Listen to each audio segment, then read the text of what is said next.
Liu शेंग का शरीर झुलस गया था और उसमें से धुआं निकलने लगा था। गाइड ने हमारे लड़के को चुपचाप देखना शुरू कर दिया, यह नहीं जानते हुए कि वह वास्तव में मर चुका है या नहीं। जबकि उसकी आंखें द्वेष से चमक रही थीं, लियू शेंग ने अपनी शक्ति का इस्तेमाल किया और उसकी झुलसी हुई त्वचा उसके शरीर से छिलने लगी। मुस्कुराते हुए उसने गाइड का मजाक उड़ाते हुए कहा कि उसकी मालिश तकनीक खराब नहीं थी। उसे विश्वास नहीं हो रहा था कि गाइड इतना कमजोर था। झुलसी हुई त्वचा उसके शरीर से छिल गई। वह घमंडी भाव से गाइड को घूरने लगा और फिर मुस्कुराकर उसका मजाक उड़ाया और बताया कि उसकी तकनीक उसे नुकसान पहुंचाने के लिए बहुत कमजोर थी। लियू शेंग ने ध्यान केंद्रित किया, अपनी मुट्ठियां कसीं और जब उसकी आंखें चमक रही थीं, तो उसके शरीर से सभी मार्शल ऊर्जाएं बवंडर की तरह निकलने लगीं। लियू शेंग की ऊर्जा सभी दिशाओं में फैलने लगी। गाइड ने अपना हाथ अपने चेहरे के सामने रखा और कुछ हद तक भ्रमित महसूस किया, यह नहीं जानते हुए कि क्या हो रहा था। लियू शेंग की आंखें उत्साह से चमकने लगीं, गति पकड़ती गईं। वह गाइड की ओर बढ़ने लगा और प्रसन्नता से इस लड़के को दिखाने का फैसला किया कि दर्द का वास्तव में क्या मतलब है। गाइड का ध्यान हमारे लड़के पर केंद्रित था और आश्चर्य से उसका जबड़ा खुला रह गया। उसे विश्वास नहीं हो रहा था कि उसके सबसे शक्तिशाली हमलों में से एक ने एक भी खरोंच नहीं छोड़ी, जबकि वह यह समझने की कोशिश कर रहा था कि क्या हो रहा है। एक पल में हमारा लड़का गाइड के सामने आ गया। उसने अपनी मुट्ठियां भींच लीं और अमर कोशिकाओं की शक्ति को अपनी मुट्ठियों में केंद्रित करना शुरू कर दिया। उसकी आंखें उत्साह से चमकने लगीं। एक मुस्कान के साथ उसने दूसरी दुनिया के इस प्राणी को नीले ग्रह के मूल निवासी की शक्ति दिखाने का फैसला किया। लियू शेंग ने एक बार फिर अपनी सारी शक्ति अपनी मुट्ठी में केंद्रित की और स्टार पावर नामक एक तकनीक का इस्तेमाल किया, जिससे उसमें से एक शक्तिशाली मार्शल ऊर्जा निकलने लगी। इस शक्ति को महसूस करते ही गाइड, जिसे ब्रह्मांड में सबसे शक्तिशाली प्राणियों में से एक माना जाता था, ने अपने दांत पीस लिए और डर महसूस करने से खुद को नहीं रोक पाया, क्योंकि उसे इतने शक्तिशाली व्यक्ति को देखे हुए बहुत समय हो गया था। गाइड ने निष्क्रिय खड़े रहने और अपमानित होने से बचने का फैसला किया। लियू शेंग ने जोरदार प्रहार किया, लेकिन इससे पहले कि उसकी मुट्ठी जुड़ पाती, गाइड ने अपनी शक्ति का इस्तेमाल किया, जिससे उसके शरीर के चारों ओर एक शक्तिशाली अवरोध दिखाई दिया।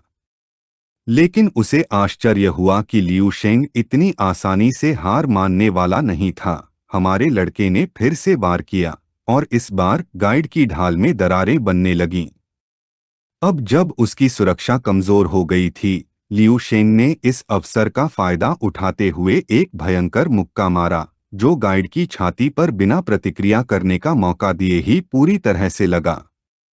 लियू शेंग ने ध्यान केंद्रित किया और ऊर्जा के विस्फोट के साथ हमला किया। हमला इतना शक्तिशाली था कि गाइड का शरीर मिसाइल की तरह पीछे की ओर उछल गया। लियू शेंग का हमला भले ही शक्तिशाली था, लेकिन उसने गाइड को मुश्किल से खरोंचा था। उसका शरीर कांपने लगा। उसने अपनी मुट्ठियां भींच लीं और उलझन में पड़ गया, क्योंकि उसके अनुसार इस ग्रह के निवासी के पास इतनी शक्ति नहीं हो सकती। लियू शेंग ने अपनी मुट्ठियां भींच लीं और जब उसके शरीर से सुनहरी ऊर्जा निकल रही थी, तो वह मुस्कुराने लगा, क्योंकि उसके लिए यह अनुभूति बहुत सुखद थी। उसने दिव्यता की ज्वाला को पूरी तरह से प्रज्वलित कर दिया था, जो अब उसकी 364 अमर कोशिकाओं को जला रही थी। इस शक्ति को वह खुद भी नियंत्रित नहीं कर सकता था। वह खुश था क्योंकि वह इस लड़ाई का बहुत लंबे समय से इंतजार कर रहा था।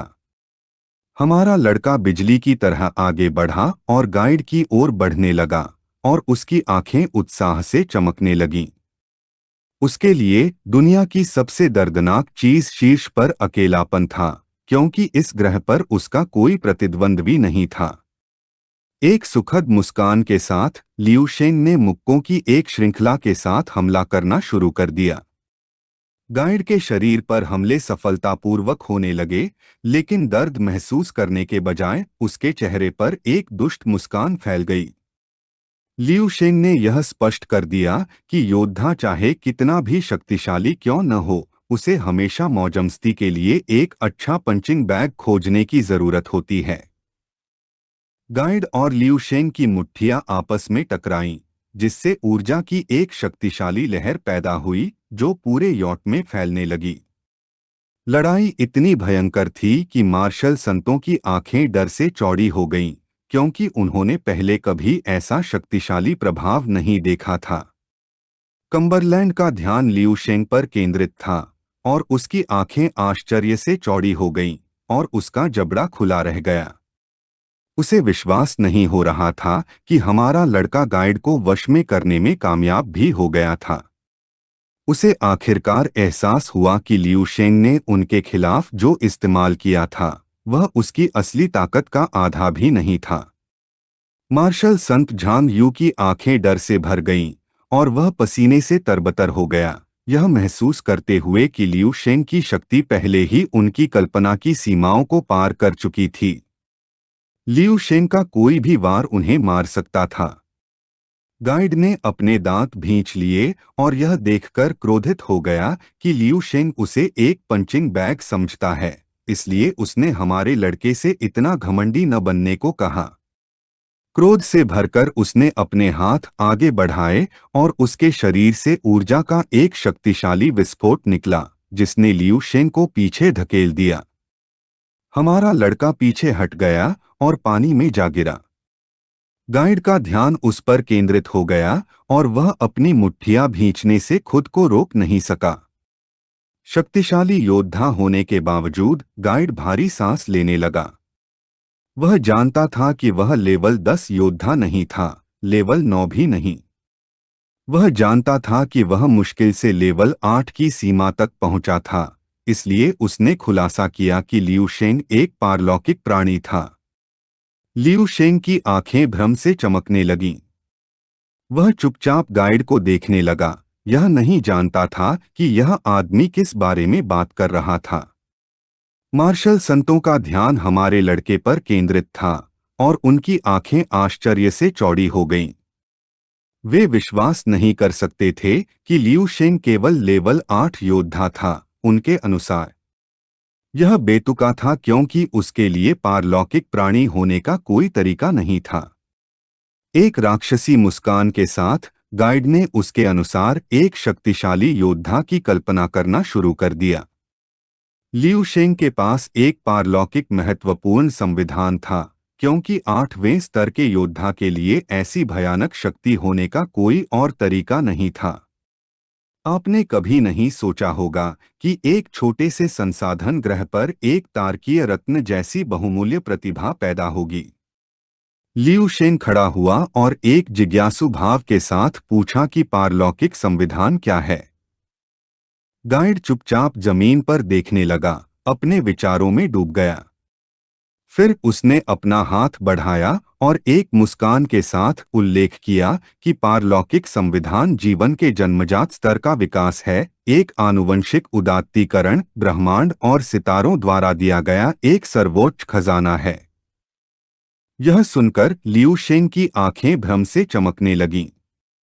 वह जानता था कि यह आदमी कुछ गंभीर नहीं कह रहा था, या कुछ ऐसा कह रहा था जो बिल्कुल भी नहीं था, लेकिन कमोबेश वह अनुमान लगा सकता था कि वह अपने अविनाशी तारकीय शरीर का उल्लेख कर रहा था। जब हवा चल रही थी तो लियू शेंग के चेहरे पर मुस्कान फैल गई। वह जानता था कि जिस क्षण अविनाशी तारकीय शरीर का जन्म हुआ था, उसके जीवन का स्तर पहले ही विकसित हो चुका था। उसने अपनी मुट्ठियां भींच लीं, क्योंकि वह पूरी तरह से दूसरे स्तर पर पहुंच चुका था, और इसके अलावा अमर कड़ा ही उस नए स्तर को ऊपर उठाती रही। गाइड का ध्यान लियू शेंग पर केंद्रित था। एक आत्मविश्वास भरी मुस्कान के साथ उसे एहसास हुआ कि उसने इतना कुछ क्यों हासिल किया है। शुरू से ही लियू शेंग इस ग्रह से संबंधित नहीं था, उसे सितारों तक जाना तय था। गाइड ने जमीन की ओर देखना शुरू किया। लियू शेंग की ओर अपना हाथ बढ़ाया और उसके चेहरे पर मुस्कान फैल गई। उसे अब ऊर्जा क्रिस्टल नहीं चाहिए थे, इसलिए उसने लियू शेंग को अपने साथ आने के बदले में उन्हें रखने देने का फैसला किया। भ्रमित नजर से लियू शेंग ने पूछा कि वे कहाँ जा रहे थे। गाइड ने अपना हाथ बढ़ाया और चुपचाप सोचने लगा। लियू शेंग को गुस्सा आया क्योंकि गाइड के खिलाफ मौत से लड़ने का उसका इरादा पूरी तरह से गायब हो गया था और वह अभी गर्म होना शुरू हुआ था। एक दयालु मुस्कान के साथ गाइड ने अपने हाथ बढ़ाए और बताया कि वे बहुत व्यापक दुनिया में जाने वाले थे। यह ग्रह लियू शेंग की शक्ति को दबा रहा था और यह उसे रोक नहीं सकता था। वह जानता था कि लियू शेंग ने सितारों के समुद्र का सपना देखा था। गाइड के बोलने से ठीक पहले लियू शेंग ने उसे बीच में टोक दिया और कहा कि वे लड़ाई खत्म होने के बाद इस बारे में बात कर सकते हैं। यह सुनकर गाइड की आंखें आश्चर्य से चौड़ी हो गईं, जबकि लियू शेंग की आंखें उत्साह से चमक रही थीं। उसने अपनी मुट्ठी बंद कर ली और अपनी शक्ति को उसमें केंद्रित करना शुरू कर दिया। अब वह जो सबसे ज्यादा चाहता था वह गाइड से गंभीरता से लड़ना था। गाइड एक बुद्धिमान प्राणी था। एक मुस्कान के साथ उसने महसूस किया कि लियू शेंग में जो कमी थी वह दबाव था।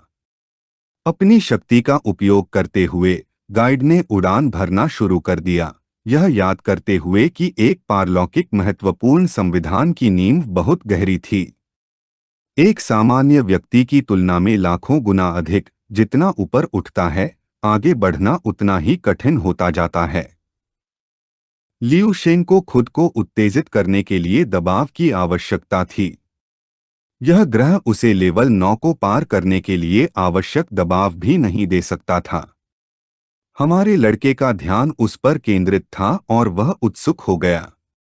गाइड ने अपने हाथ आगे बढ़ाए और लियू शेंग को वह दबाव देने का फैसला किया।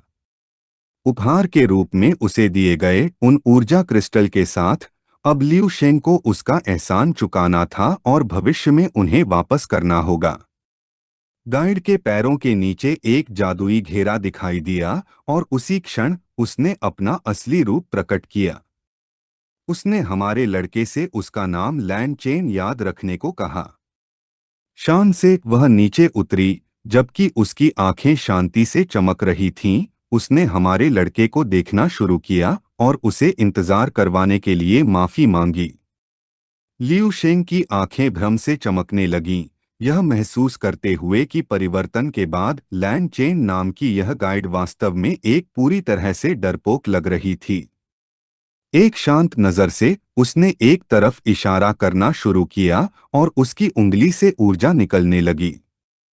जब वह ऊर्जा का निरीक्षण कर रही थी, उसने हमारे लड़के को सावधान रहने को कहा क्योंकि अब वह उसे असली ताकत दिखाने जा रही थी। डर महसूस करने के बजाय लियू शेंग की आंखें उत्साह से चमकने लगीं। एक आत्मविश्वास भरे भाव के साथ उसने उससे कहा कि अगर वह कर सकती है तो उसे तब तक मारने की पूरी कोशिश करे जब तक वह मर न जाए। लियू शेंग उसकी ओर भागने लगी, लेकिन लैन चेन ने अपना हाथ लियू शेंग की ओर बढ़ाया और उसमें से ऊर्जा की एक शक्तिशाली लहर उभरने लगी। इस शक्ति को देखकर लियू शेंग की आंखें डर से चौड़ी हो गईं, जिससे वह सदमे में आ गया। ऊर्जा की लहर हमारे लड़के तक पहुंच गई। उसने अपने हाथों को अपनी छाती के सामने रखा ताकि वह उसे न मार सके। लियू शेंग ने अपना सिर उठाया और चुपचाप उसे घूरने लगा। उस पल लियू शेंग का शरीर पूरी तरह से बदल गया। उसकी आंखें आश्चर्य से चौड़ी हो गईं। उसे विश्वास नहीं हो रहा था कि यह वह था। एक आनंदित नजर से लियू शेंग ने उसके हाथों को देखना शुरू किया। उसने उसे केवल एक उंगली से हल्का सा छुआ था, लेकिन उस एक स्पर्श ने तुरंत स्वर्ग और पृथ्वी से बहुत अधिक ऊर्जा को संघनित कर दिया था। अब उसे जो अनुभूति हुई वह उस तरह से बिल्कुल अलग थी जिस तरह से एक स्तर 9 मार्शल मास्टर शक्ति को पकड़ता है और हमलों के माध्यम से इसे मुक्त करता है। यह कुछ अधिक ठोस और भारी था। लियू शेन ने अपनी मुट्ठी बंद कर ली और उसकी आंखें आत्मविश्वास से भर गईं, यह महसूस करते हुए कि महारत और तकनीक में अंतर केवल 100 गुना अधिक कुशल नहीं था। यह विरासत थी और लेवल 10 का सच्चा सार भी। लियू शेन मुस्कुराने लगा और अपने विचारों में डूब गया। जबकि उसकी आंखें खुशी और उत्साह से चमक रही थीं, उसने यह स्पष्ट कर दिया कि इस तरह का सीधा टकराव उसका पसंदीदा था। इस वीडियो का अंत है। अगर आप लोग अगला भाग देखना चाहते हैं तो हमारे चैनल को सब्सक्राइब करें, वीडियो को शेयर करें और लाइक करें।